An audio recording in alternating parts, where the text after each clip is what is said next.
Hello दोस्तों, स्वागत है एक बार फिर से आपका मेरे चैनल पे लीगल न्यूज 127 पे। दोस्तों, आमतौर पे आप लोगों का यही सवाल होता है, जो जिनके बीच अभी हस्बैंड वाइफ का डिस्प्यूट चल रहा है, जिन पे कोई केसेस नहीं चल रहे हैं, लड़ाई झगड़ा डेली होता है, आपके साथ पत्नी करती है झगड़ा आपके घर वालों के साथ, उसका बिहेवियर, उसका जो तरीका होता है घर में कोई काम काज नहीं करना, कुछ भी नहीं करना, फिर माई ससुराल से ज्यादा वो मायके में अपना समय बिताती है। 4 दिन ससुराल रहेगी तो 15 दिन वहां रहेगी, वही आना जाना, और जिस दिन रहेगी एक हफ्ता भी आपके पास तो वो लड़ाई झगड़ा में ही रहेगी। अपना जो पत्नी का धर्म है वो बिल्कुल धर्म नहीं निभाना। तो इस सिचुएशन में देखो, आपको ये रियलाइज तो हो जाता है कि वो यहाँ नहीं रहने वाली है, और जिस दिन जाएगी वो आप पे केस करेगी, तो पहले ही वो आपको अलर्ट कर देती है। ठीक है, तो आपको क्या करना है, पहली बात कि सबूत इसी कंडीशन पे आपको जब भी सही बनाने लग जाने, ताकि आपको आगे आगे दिक्कत ना हो।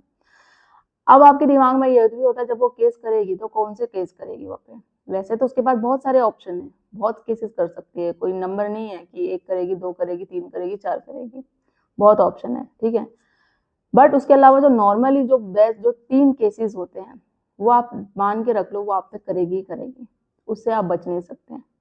तो वो कौन से है, नॉलेज होनी चाहिए आपको, कितनी सजा होती है उस पर, कैसे आपको प्रोटेक्ट रहना है, तो वो आज की वीडियो में बताऊंगी। क्योंकि आप में से बहुत सारे न्यू सब्सक्राइबर होंगे या न्यू ऐसे जो अभी पीड़ित होंगे अपनी पत्नियों से या अपनी बहू से, जिनको पता नहीं है कि क्या करना चाहिए, कौन से केसेस लगेंगे या उससे कैसे बाहर निकला जाए।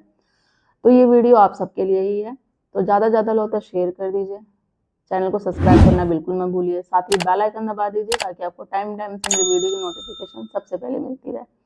अब देखो, होता क्या है, जैसे मैंने बताया, जब भी नॉर्मली लड़ाई झगड़ा होता है, जब भी पत्नी का उसका बिहेवियर आपके साथ है, आपके घर वालों के साथ है, तो उसी टाइम से आप एविडेंस बनाओ। फिर लास्ट में जाके आप बोलते हो ना, मेरे पास एविडेंस नहीं है, सबूत नहीं है, और पत्नी आप पे झूठे केसों की भरपार लगा देती है। फिर आप बचने की कोशिश करते, बोलोगे अब मैं तो कुछ कर ही नहीं सकता। आपका वकील भी यही सलाह देगा कि भाई, अगर आप ये इल्जाम लगा रहे हो कि आपने कुछ नहीं किया है, पत्नी ने कुछ किया, ये पुलिस वाला भी आपको डराता है, धमकाता है, तो क्या सबूत है आपके पास? वो तो बिना सबूत के आप पे इतने केसेस लगा रही है, और उसकी कोर्ट सुन भी रहा है, पुलिस भी सुन रहे हैं, सब सुन रहे हैं। क्यों? क्योंकि वो एक महिला है। आपके पास सबूत भी होगा फिर भी नहीं सुनेंगे ना, तो इसलिए आप बोलते हैं हमारे पास सबूत होने का फायदा ही क्या है। तो उसी वक्त से सबूत बनाओ, जब भी महिला जाती है उसकी हर जो वो बिहेवियर आपके साथ करती है, आपके घर वालों के साथ, हो सके रिकॉर्ड करो, सीसीटीवी कैमरा लगाओ, जो भी इलेक्ट्रॉनिक गैजेट है उसके थ्रू आप देख लो कैसे करना है आपको। ठीक है, बात रही जब जिस दिन से जाती है वो, ठीक है, उस दिन कॉल करके आप जरूर एक कंप्लेंट दर्ज कर दो, चाहे नजदीकी पुलिस स्टेशन में जाके बोलो या कॉल करके कि भाई ऐसे ऐसे मेरी पत्नी लड़ाई झगड़ा करके चली गई है, या रिटर्न में एक एप्लीकेशन दे दो, ताकि वो आपके पास प्रूफ रहेगा कि मैंने कॉल भी करी थी, या एक एफआईआर मैंने दर्ज करी थी, मैंने पहले ही इन्फॉर्म कर दिया था, और वीडियो ऑडियो तो होंगे ही आपके पास। तो ये तो है बचने के एक साधन। ठीक है, बाद में जब भी अगर फोन पे भी बात होती है, कुछ धमकियां देती है या उसके घर वाले देते हैं, या वो अपने घर वालों को लेके आती है, लड़ाई झगड़ा होता है, उसके उसका भाई उसके बाप लड़ाई झगड़ा करते हैं आपके साथ, सब वो रिकॉर्ड करो, सब बताओ, और किसी से डरने की जरूरत नहीं है आपको। ठीक है, अब बात होती है कि वो 3 केसेस कौन से हैं जो वो आप पे करेगी करेगी। तो पहला है कि जाते ही वो तुरंत आप पे एफआईआर करेगी, आप पे और आपके घर वालों के नाम लिखवाएगी कि ये लोग ने मुझे मार पीट के बाहर भगा दिया है, दहेज के लिए परेशान करते थे, टॉर्चर करते थे, ये सारी बातें। ठीक है, एफआईआर करवा देगी, जिसमें कि आपको होगा, अगर आपने सच में गलत किया है अपनी पत्नी के साथ या बहू के साथ, तो फिर तो आपको डरने की जरूरत है, जिसमें आपको 3 से 7 साल की सजा भी हो सकती है। और अगर नहीं किया कुछ भी, वो सारे झूठे केसेस हैं, तो डरने की बिल्कुल भी जरूरत नहीं है। क्योंकि इसमें बेल लेने की इसमें जो होती है, आपको जरूरत नहीं पड़ेगी, पुलिस से ही बेल मिल जाएगी ऑटोमेटिक। ये होता है ना कि भाई अब मैं हमारे पे केस चल गया, एफआईआर दर्ज हो गई, घरेलू हिंसा का केस लग गया, तो आप हमें इंटरेस्ट पे बेल ले लो, ये ढूंढ लो, एडवोकेट ढूंढ लो, ये करो, तो वो लेने की जरूरत नहीं है आपको, ना कहीं हाई कोर्ट वगैरह जाने की जरूरत है, वो नॉर्मल हो जाएगा। और जब वो लोगों के नाम, आपके फैमिली वालों के नाम इन्वॉल्व कर रखे हैं, तो पुलिस खुद ही इंक्वायरी करेगी कि ये तो यहाँ पे रहता ही नहीं है, ये उनका कोई इन्वॉल्व है ही नहीं, क्योंकि उनको भी पता है ऑलमोस्ट, इस बदला लेने की भावना में, सबक सिखाने के चक्कर में पत्नियां ऐसे नाम कर देती है। नॉर्मली ये केसेस है ना जो बंद ही हो जाते हैं।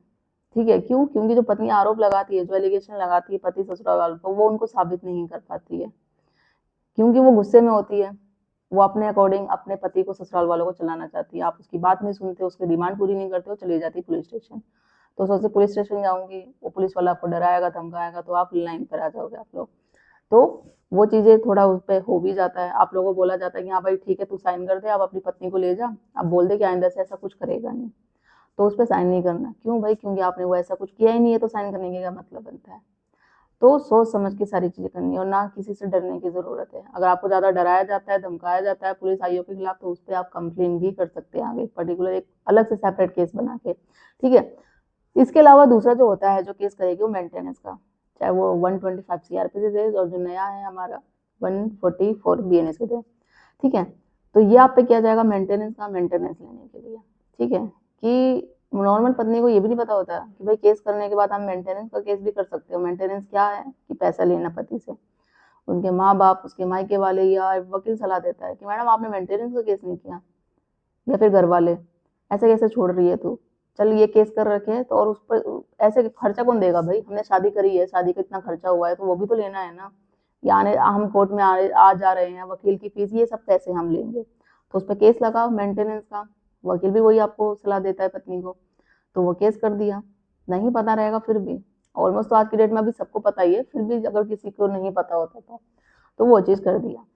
दूसरा तो ये है, अब मेंटेनेंस अगर आप पे लग गया है तो उससे ना बचने के लिए तो भी बहुत सॉल्यूशन है, जो मैं हमेशा अपडेट करती रहती हूँ। मेरे चैनल पे आपको मिल जाएंगे ऐसे क्या से कानूनी तरीके, लीगल तरीके हैं जिससे कि आपको मेंटेनेंस देने से बचा जाए। आप हमेशा यही बोलो, देखो उस पर कि पहली तो बात ये मत बोलो कि पत्नी जॉब नहीं कर रही है, उसको बोलो कि पत्नी जॉब हमेशा कर रही है। हो सकता है वो कहीं काम पे ना जा रही हो, वर्क फ्रॉम होम कर रही हो, आज की डेट में तो सभी ऑनलाइन या वर्क फ्रॉम होम करते हैं। दूसरा कि वो पढ़ी लिखी है। अगर आप ऐसा नहीं बोलते हो तो ये बोल देंगे ठीक है, कोर्ट भी, जज भी ये बोल सकता है कि पहले कर रही थी जो अभी नहीं कर रही, तो अभी तो इंट्री मेंटेनेंस दे, बाद में देखेंगे केस का क्या फैसला आएगा, डिसीजन आएगा, उस बेस पर डिसाइड करेंगे हम। तो वही चीज़ें नहीं बोलनी। और दूसरा कि मैं तो इसे मना ही नहीं कर रहा साथ में रखने से, मैं तो, हम पहले भी मेरे साथ रह रही थी, पहले मैं उसका मेंटेनेंस सारा खर्चा कर रहा था। मेंटेनेंस क्या मतलब होता है? पैसे देना ही जब भी बीवी का खर्चा होता है, उसकी सारी ख्वाहिशें, इच्छाएं सारी पूरी कर रहा था। अभी तक मैं मेंटेन कर रहा था, आगे भी जाके मेंटेन करूंगा। मैंने तो मना ही किया ही नहीं है, क्योंकि वो अपनी मर्जी के छोड़ के गई है। और बिना मर्जी के छोड़ के जाना 125 सीआरपीसी में क्लियर मेंशन है, बिना किसी कारण के, युक्त कारण के छोड़ के जाना, उसको मेंटेनेंस नहीं दिया जाएगा। ये कानून में, लॉ में बिल्कुल क्लियर मेंशन है। तो वो रीजन तो बता नहीं रही है और ना साबित कर पा रही है एलिगेशन जो है, तो मेंटेनेंस देने की तो वह हकदार है ही नहीं।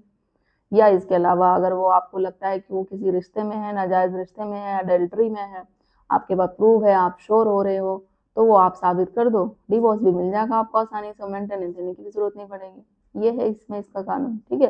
तीसरा जो आप पे केस करेगी डीवी का, डोमेस्टिक वायलेंस का, कि घरेलू हिंसा का।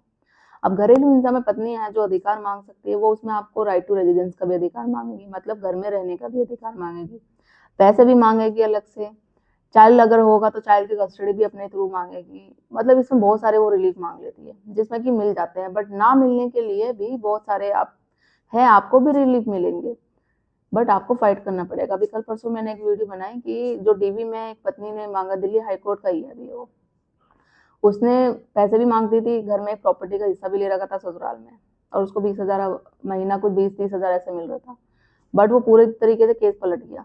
वो उसको पैसे भी बंद हो गए, उसको वापस की भी करना पड़ा, राइट टू रेजिडेंस जो उसका घर में, एक ससुराल में उसको एक अपना उसने कमरा ले रखा था, वो भी वापस करना पड़ा। क्यों? क्योंकि भाई देखो, आज की डेट में आपको फाइट करना पड़ेगा, दिखाना पड़ेगा, वो जजमेंट आपके बहुत काम आएगा, ठीक है। अगर आप लोगों ने अभी वीडियो वो नहीं देखी है, जाके देखो, वो देखो, डिटेल्स में पढ़ो उस जजमेंट को और अपने केस में फैक्ट के अनुसार उसको यूज करो, ठीक है। क्योंकि अब जैसे आप लोग बोलते हो ना कि एक पक्षी कानून है, महिलावादी कानून, ऐसा नहीं है। ऑलमोस्ट जो फैसले आते हैं, जो जजमेंट होते हैं, पुरुषों के फेवर में ही आते हैं, क्योंकि कानून को ये पता है कि किसके झूठे केसेस है, किसके सच्चे केसेस है, क्योंकि वो वहां पे जो जज बैठा हुआ है वो न्याय करता है, और वो डेली करता है, इतने सालों से करता चला आ रहा है, और उसको पता चल गया है कि वो चेहरा देख के पता कर लेता है कि कौन सच बोल रहा है, कौन झूठ बोल रहा है। सिर्फ और सिर्फ बोलने से काम नहीं चलेगा, अगर वो केसेस आप पे लगा रही है, झूठे आरोप लगा रही, तो साबित भी करना पड़ेगा। साबित नहीं कर पाएगी तो वो केस डिसमिस हो जाएंगे और आपके फेवर में ही जाएगा। और सिर्फ आप लोगों को ये करना है, जो पीड़ित पुरुष है, वो एंड टाइम तक आपको लड़ना है, हार नहीं मानना है, क्योंकि ऐसी जो जजमेंट, लैंडमार्क जजमेंट आती है, आप में से ही जैसे ही लोग वो भी पीड़ित होते हैं, ठीक है। तो वो बस हार नहीं मानते हैं, लड़ते रहते हैं और अपना जजमेंट बना लेते हैं, जिसमें कि आप और हम सभी पढ़ते हैं। तो आप भी ऐसा ही करो, आपका भी जजमेंट है, जिससे कि मैं भी पढूं और भी लोग पढ़े और जिससे कि सबको फायदा हो। तो तो आशा करूंगी आप लोगों को पता चल गया होगा कि ऐसे नॉर्मल 3 केसेस है जो आप पे होते होते हैं। इसके अलावा भी बहुत सारे केसेस है वो अलग से कर देगी, भाई मारपीट करता है, ये करता है, उसने मेरा स्त्री धन नहीं दिया, ये नहीं किया, बहुत केसेस। बट नॉर्मल जो 3 केसेस है जो आज की डेट में हो रहे हैं वो यही है। तो ज़्यादा से ज़्यादा लोग तो शेयर कर दीजिए, चैनल को सब्सक्राइब करना बिल्कुल ना भूलिए। जल्दी मिलती हूँ मैं कैसे इन्फॉर्मेटिव वीडियो से, तब तक के लिए थैंक यू।